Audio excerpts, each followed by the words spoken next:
How can you be sleeping with your own mother in a graveyard? How can you be making out with the woman who gave birth to you, knowing she is mentally unstable? You are wicked, David. Grace shouted at him. David met Grace in their second year at Lakeside University. It was not love at first sight, it was something deeper. Grace was the quiet, intelligent type, always in the library with neatly arranged notes.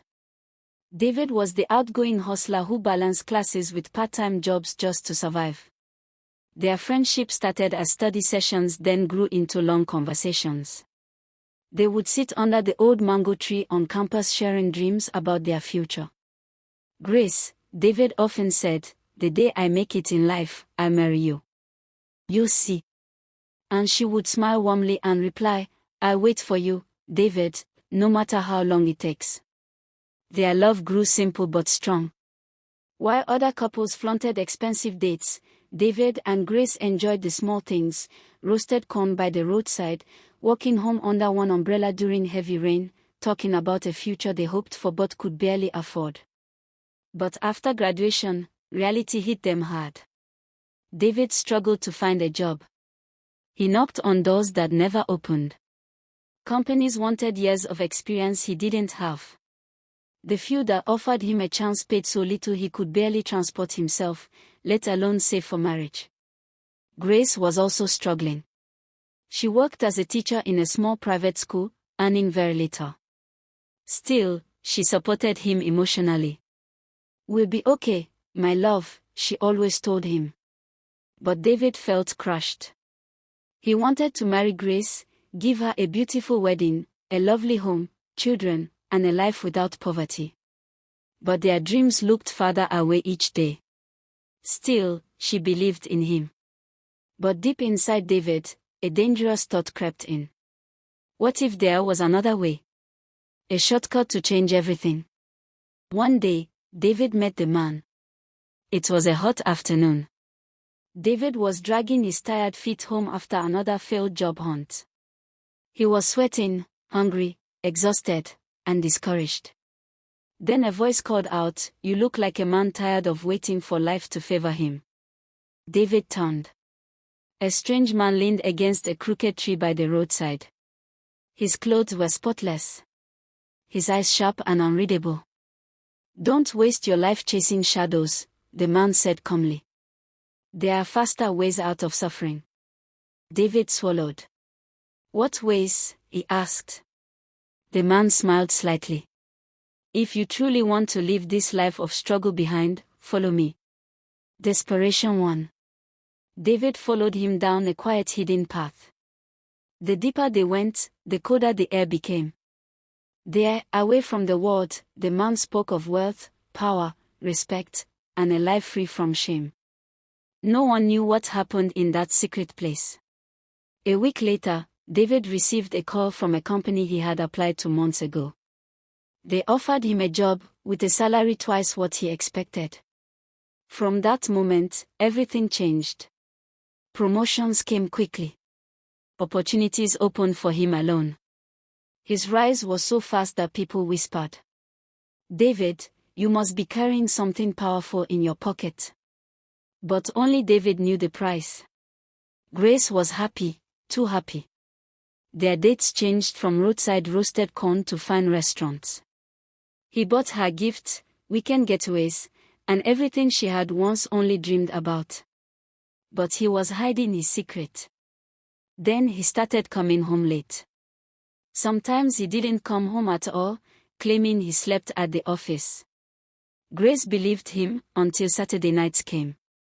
Every Saturday evening, David dressed up sharply, sprayed expensive cologne, and left the house, returning by 7 a.m. Sunday morning. "Client dinners," he always said. Grace believed him until she learned the truth.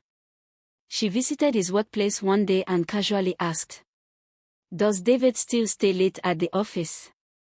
The receptionist frowned. "Late? No, ma'am. The office closes at 6 p.m. Mr. David made that rule himself, he's the MD. Grace's heart skipped. Another colleague confirmed. "No one sleeps in the office." And on Saturdays, the office is closed. Mr. David even leaves earlier than anyone else. Everything he had told her was a lie. Grace decided to follow him. On Saturday night, after he left the house, she took a cab and followed his car secretly.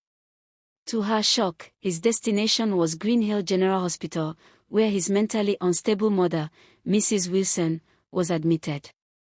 She watched as David pushed his mother out in a wheelchair and placed her in the car. Grace's heart dropped. He drove far away, down a lonely dirt path, straight to Old Willow Graveyard.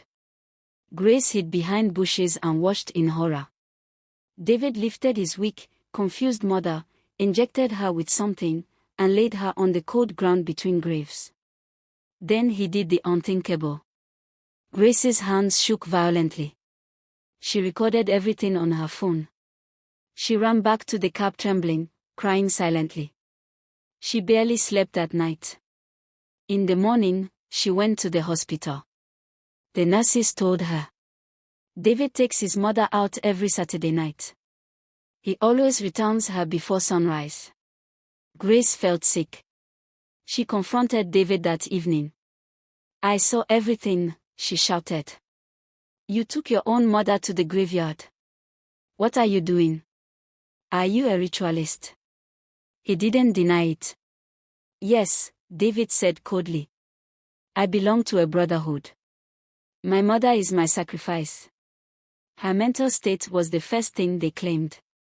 "After each act, I take the discharge to the shrine. That is what keeps the money flowing." Grace burst into tears. "You're a monster, David. You destroyed your own mother." "I'm too deep," he said. "There's no going back." Grace left and went straight to the hospital. She showed them the video.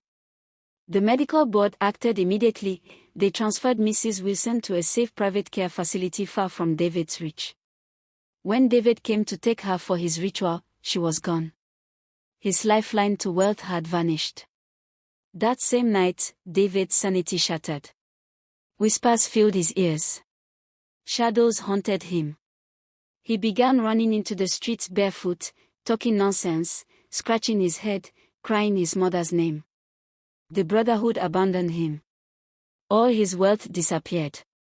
He ended up roaming the streets, mad, broken, barefoot, and muttering to himself. Meanwhile, Grace cared for Mrs. Wilson in her new safe home. Slowly, the old woman found some peace, not healed, but safe and calmer. David, however, lost everything: his mind, his wealth, and his life. Grace moved on with her life, wounded but stronger. She saved an innocent soul, even though it cost her the man she loved. Moral lessons. Wealth gained through evil will always destroy the one who seeks it. Greed can blind a person until they lose everything, even their soul. True love cannot survive in the presence of darkness and secrets. A good heart, like Grace's, can save lives. But evil choices have consequences. Thanks for watching. Please like, share and subscribe to my YouTube channel for more African stories. See you in my next story.